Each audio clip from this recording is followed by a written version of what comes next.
carriage rattles through a dense forest. Two noble sisters are deep in conversation. "No scandals this time, Alice," her sister warns, but Alice has a perfectly good excuse. The desserts were simply too divine to resist. Meet our gluttonous lead, Alice Verger, who knew a little punch would turn her into a party animal. This time, things are different. With her sister watching, Alice promises to be a saint. Chloe remains highly skeptical. Chloe Verger knows the stakes.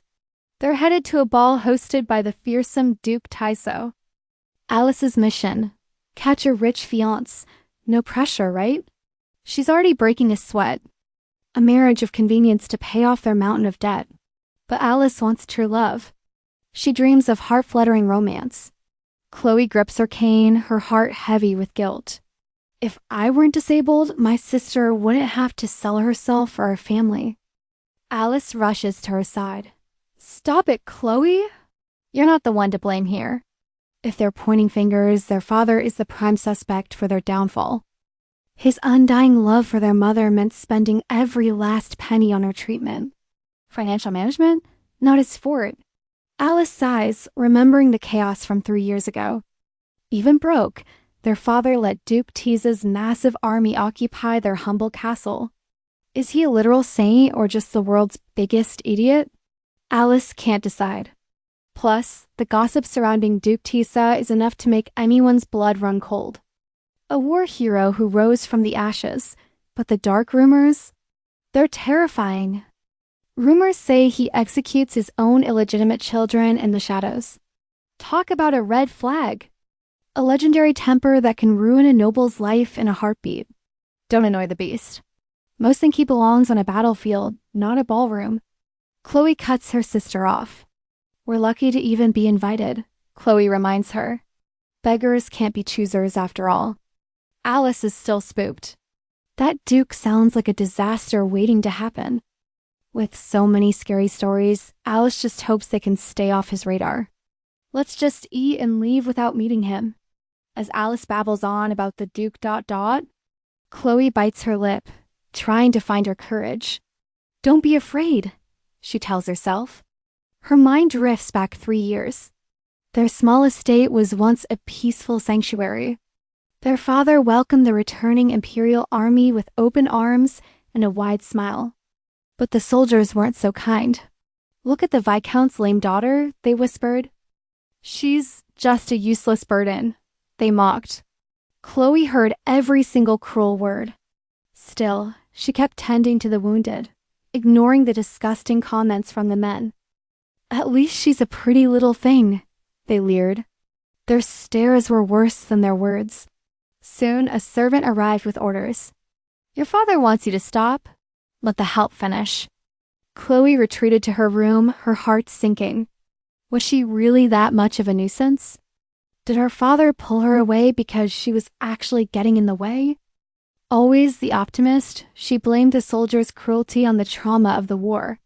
"A noble's duty is to serve," she whispered, staring out at the darkening sky. Suddenly, a shout rang out. The commander had arrived, and everyone snapped to attention. The news was grim. "Wilhelm von Tissa has fallen in battle," he announced coldly. A decapitated head on the enemy's wall. The soldiers gasped in horror at the news. Seeing their faces, the commander offered a choice. Who wants to leave this life? He singled out a hesitant man. You're dying to go home, aren't you?" The soldier trembled. "Yes, my wife. She just had our baby while I was gone. I just want to see them, to hold my child for the first time." The commander turned to another. "And you? Your sick mother is waiting, right?" Every soldier carries a heavy heart, dreaming of reunions. Chloe feels their hidden sorrow. Their voices echo with deep longing. Witnessing this, the commander knows the weight he carries. He has 1,000 reasons to end this war and go home. He is no exception. His father's body remains missing, denied even a simple funeral in this chaotic mess. Yet he knows victory isn't just about prayer. It's about the strength of one's will. Retreat is out of the question. He'll do anything to drag his men toward a win. The pride of House Tissy is at stake. Behold the legendary Damien von Tissa. As the new heir, his leadership leaves Chloe breathless from her secret spot by the window. He ignites their spirits with fire. Our future depends on every single one of you. Turn your grief into action. Chloe's heart flutters wildly at his powerful, commanding presence. He is far more impressive than she ever dreamed. But then, a sudden realization hits. She had no idea her little stackout was so obvious to the sharp-eyed commander below. Their eyes lock. She ducks instantly, holding her breath while her face turns bright crimson. Embarrassed but dying of curiosity, she risks one more tiny peek at the handsome leader. Was it all in her head? But Damien has already vanished into the darkness. She sighs in relief. How can he be so strong right after losing his own father? His resilience is truly breathtaking. Chloe gently clasps her hands together in a quiet moment. She prays for the heavens to guide these brave souls back to their waiting loved ones. While she is lost in prayer, Damien steals another glance at her window, searching for her. Let their sacrifices bear fruit.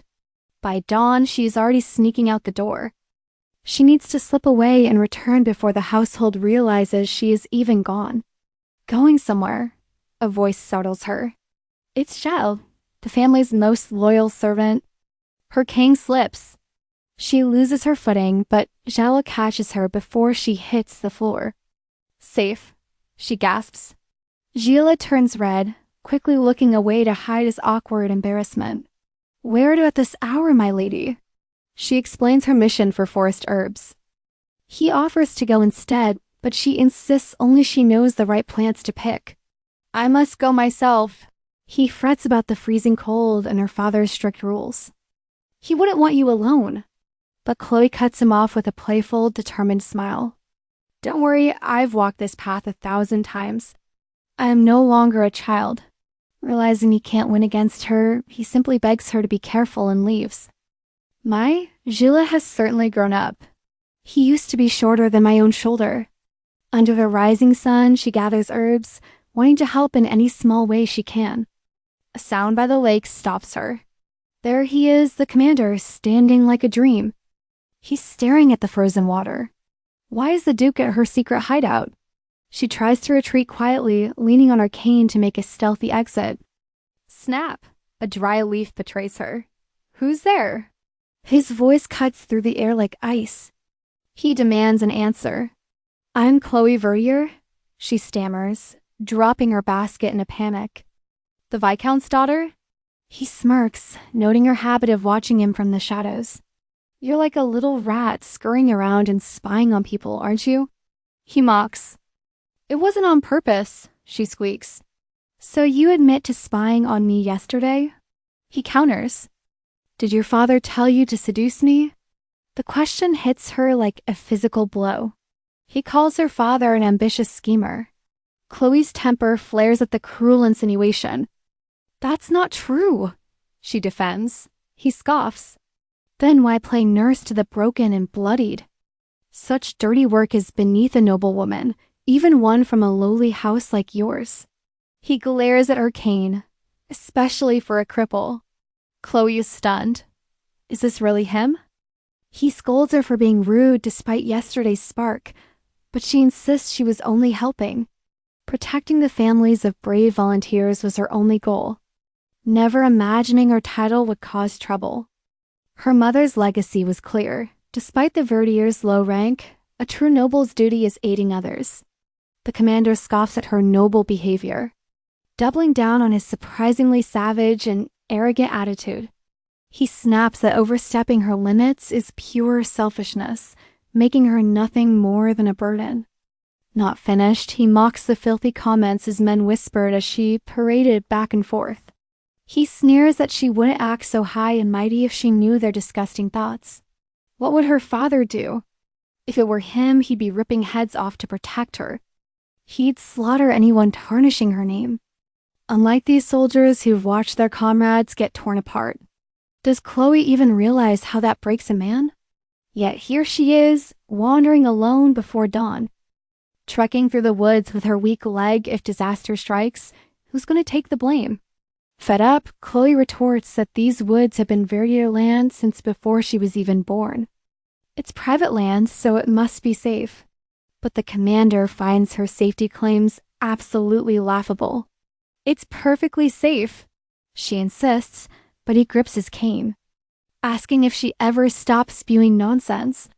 What if I did this? He asks, suddenly yanking her cane and sending her stumbling into him. As she falls against him, he lethally strikes a hidden snake, proving the forest is crawling with danger. He calls her reckless, handing back the cracked cane, claiming it'll last just long enough to reach home. Chloe bites back a thanks for his help, making Damien chuckle at her surprisingly spicy temper. Reaching for her leg, he asks to inspect it, wondering if her disability was a gift from birth.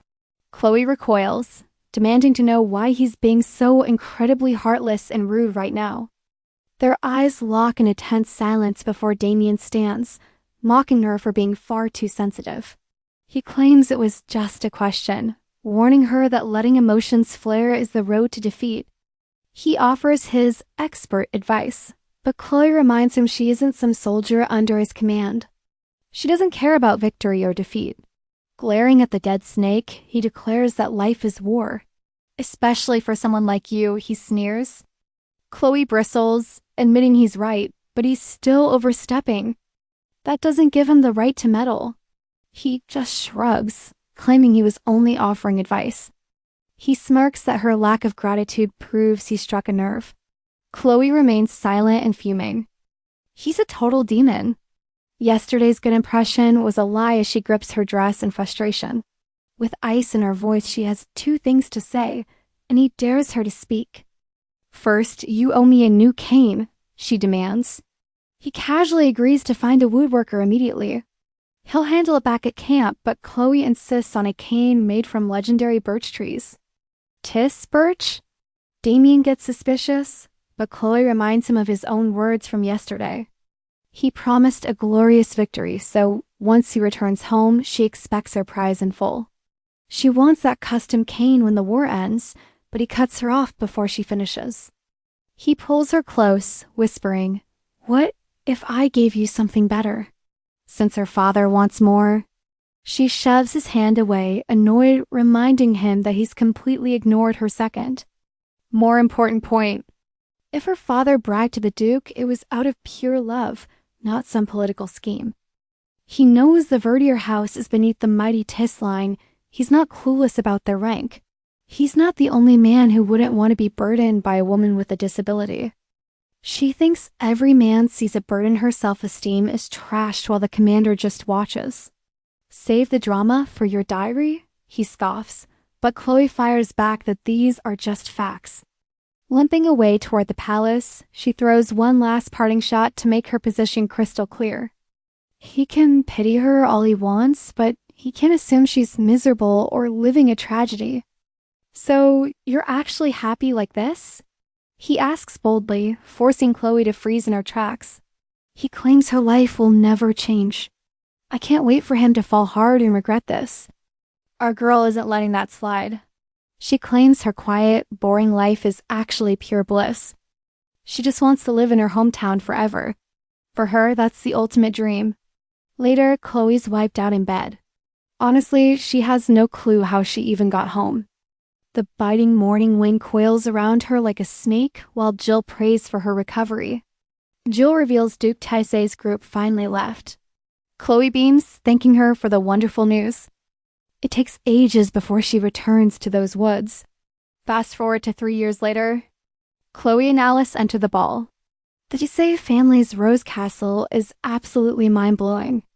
Everyone's baffled that this gorgeous place is only used for parties once a year. Alice calls it too much, and Chloe scolds her while collapsing into a nearby armchair. She's totally spent, but a sudden voice calling her name catches them both off guard. It's Mr. Cormier. Alice is thrilled to see him, and he immediately asks for a dance. She says yes with a smile, introducing Chloe before leaving. Chloe stays seated, of course. She greets the Lord politely, and he claims it's a true pleasure to meet Alice's sister. He suggests a dance later, but stops mid-sentence when his eyes land on Chloe's cane. Realizing her mobility issue, he gets all awkward and completely loses his train of thought. Seeing his internal panic, Chloe just laughs it off to save him from the embarrassment. "Watching all these beautiful dancers is enough for me," she says, politely declining his offer. The music plays on as Alice hits the floor. Chloe watches, feeling a sense of relief. Surely everyone's forgotten the massive scene Alice caused at the last ball by now, right? Count Cormier seems like a perfect match. Not a single bad rumor follows his name. She's hopeful this means better days for the family and a good man for Alice. Clutching her cane, she hesitates. Should she thank the Duke for the invite or stay hidden? Avoiding him is the plan, but would that be too rude for a guest of honor? Chloe can't help but wonder, why on earth did the Duke invite them here tonight? Is it for her father's help 3 years ago? Thinking back to those days makes her cringe. He called her a nuisance back then. Ooh, the memory alone is enough to dampen her spirits. He didn't seem like the grateful type. She just prays he's completely forgotten her existence. Suddenly, the room starts buzzing with whispers. The Duke has finally made his grand entrance. He descends the stairs with everyone watching. Chloe hears the murmurs, "The big boss is here."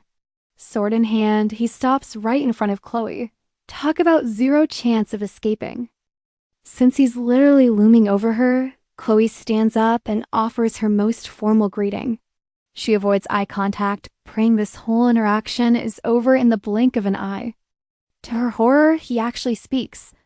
"It's been quite a long time," he says smoothly. He uses her formal family name, and suddenly, the entire ballroom is staring at them. The Duke announces he's forever indebted to her father for his help 3 years ago. He wants to thank him personally, but his busy schedule has kept him away. He thanks Chloe for coming, and she gives the most polite, robotic response possible. He spots her cane, likely remembering that old promise they made 3 years ago. But instead of just being a normal guy, he suddenly extends his hand to her. He asks for a dance. Chloe is shook. Doesn't he see her struggle with the cane? Most guys avoid her just to be safe, knowing a dance would be nearly impossible. The nobles are losing it. Did he not see the cane? What did she do for him? He's doing this right in front of everyone. Chloe, ever the lady, stays perfectly calm. She politely declines, claiming she's probably too clumsy to be his dancing partner.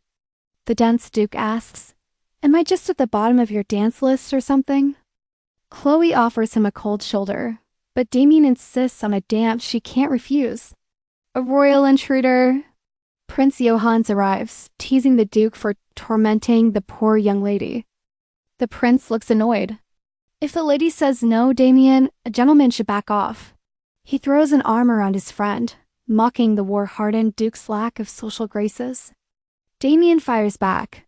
Requesting a dance isn't a crime, and Chloe certainly isn't that fragile.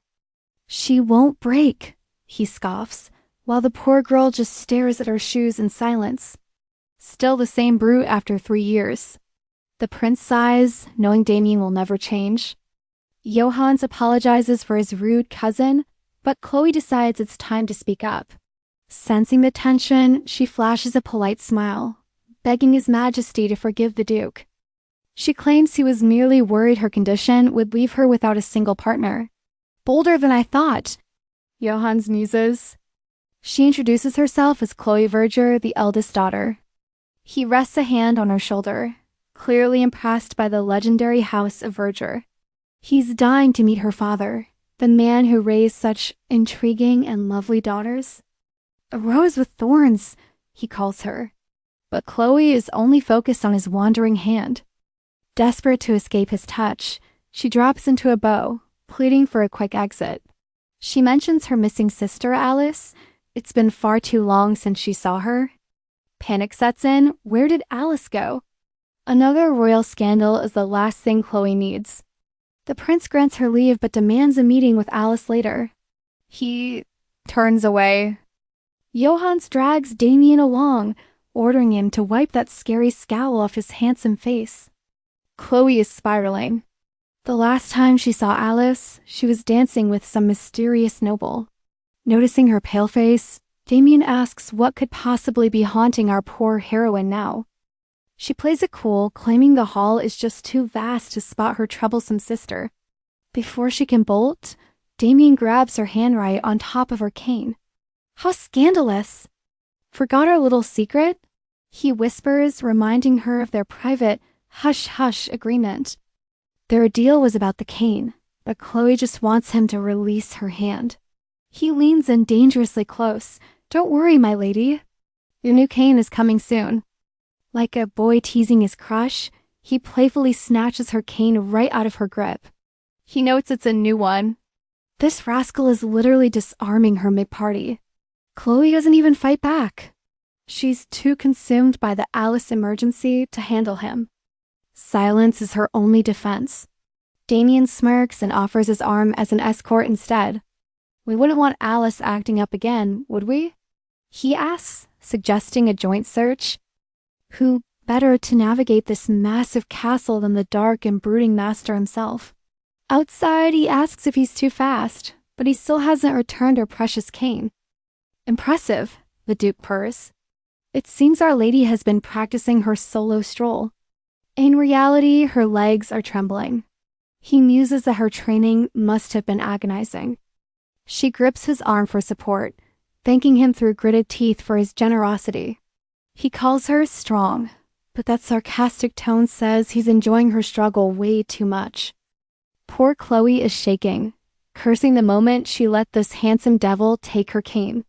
She puts on a brave face, soldiering on through the gardens to find her sister.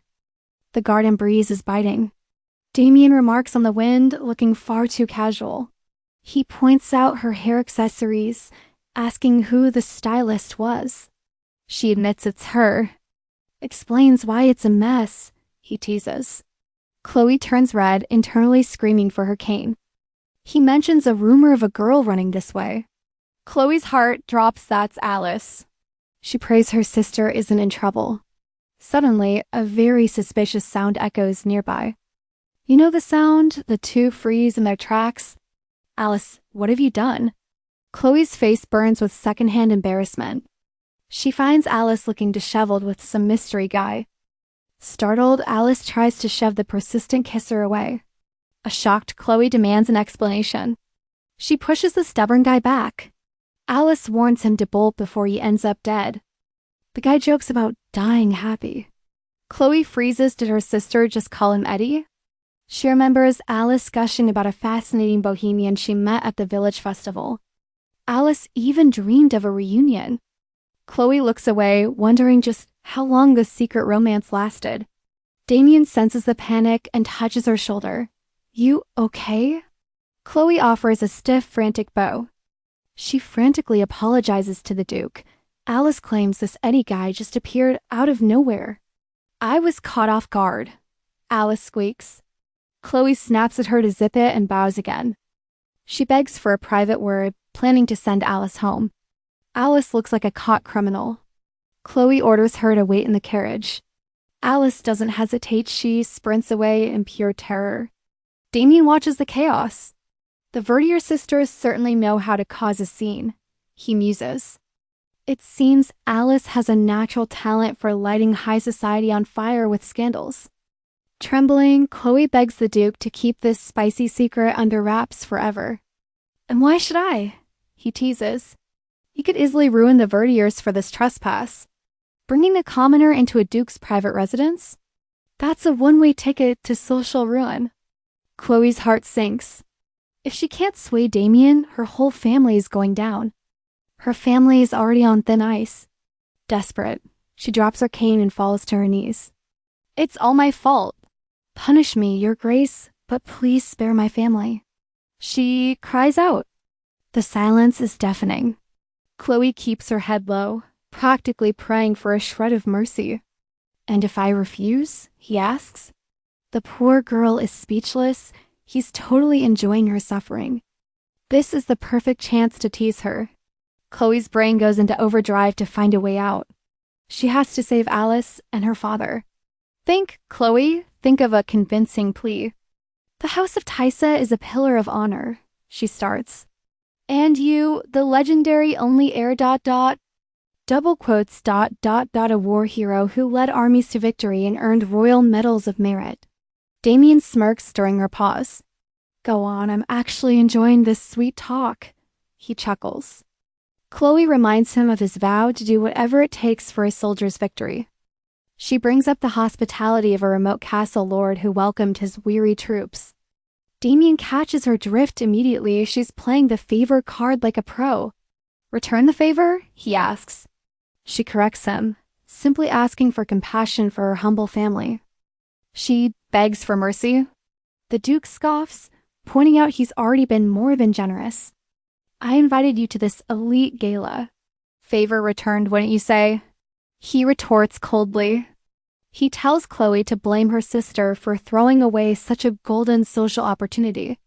As he turns to leave, Chloe grabs his leg. Wait, just one more moment, please. What are you doing? He exclaims. I'll do anything. Just let this one mistake pass. I'll never forget your kindness. The Duke lifts her chin, his eyes burning with mystery. Where's that fearless woman from 3 years ago? Begging at my feet doesn't suit you. Suddenly, fireworks explode above, lighting up the sky in a shower of dramatic sparks. If he weren't so cruel, this would be a total K-drama kiss moment. He suggests she's only acting this way because of Alice's urgent need to marry well. After all, a rich marriage is the only way to save their family's failing finances. But what about your life, Chloe? He asks. I don't matter, she whispers back. My happiness is seeing my loved ones safe. He leans in, their faces inches apart. Anything? He whispers. Yes, she affirms. The Duke's expression darkens. He's clearly not happy. He brushes her cheek. Fine, I'll think of your punishment. Now, go home. I'm ready now, she chirps. But wait, His Majesty has summoned Alice instead.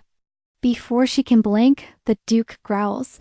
If she flirts with Johans again, ... or any man, he'll end her whole bloodline. Talk about a generous warning. Damien smirks, advising her to avoid dark gardens with men she doesn't trust. That place is for lovers' secret passions, he whispers. Unless... ... you want scandalous rumors? He leaves poor Chloe sprawled on the cold floor. What a jerk. Days later, Chloe's back home, drafting a letter to the terrifying Duke. 3 whole months have flown by since that disastrous night at the ball. Alice is courting a noble dancer, and the family is absolutely over the moon. He's a total gentleman, clearly a gift from the Duke's supposed kindness. She needs a way to pay him back. But how? Her pen stalls. Just then, Jiley enters with the ultimate cure, tea and cookies. Where's Alice? She asks. Gilles sighs. She's back, but she's acting strange. She's locked away, skipping meals and blaming a stomachache. Suspicious much? Did she see that mystery guy? Gilles doubts that Alice is a new woman now. Chloe agrees. Alice is betrothed to Count Gourmet, a safe, reliable choice. He's a catch. Certainly better for her than some random, jobless wanderer. You'll be so lonely when she leaves, Gilles worries, looking concerned. Chloe beams. I'll have you, won't I? Poor Gilles turns bright red. Switching gears, she asks for help writing to that grumpy, ill-tempered Duke. He'll find something to nag about no matter what I write. She groans. Gilles laughs. If he's that petty, he'll complain if the letter is late. Suddenly, her father bursts in. Get ready, Chloe. We have a visitor. The Duke is coming to hunt. Chloe's heart stops. Not him again.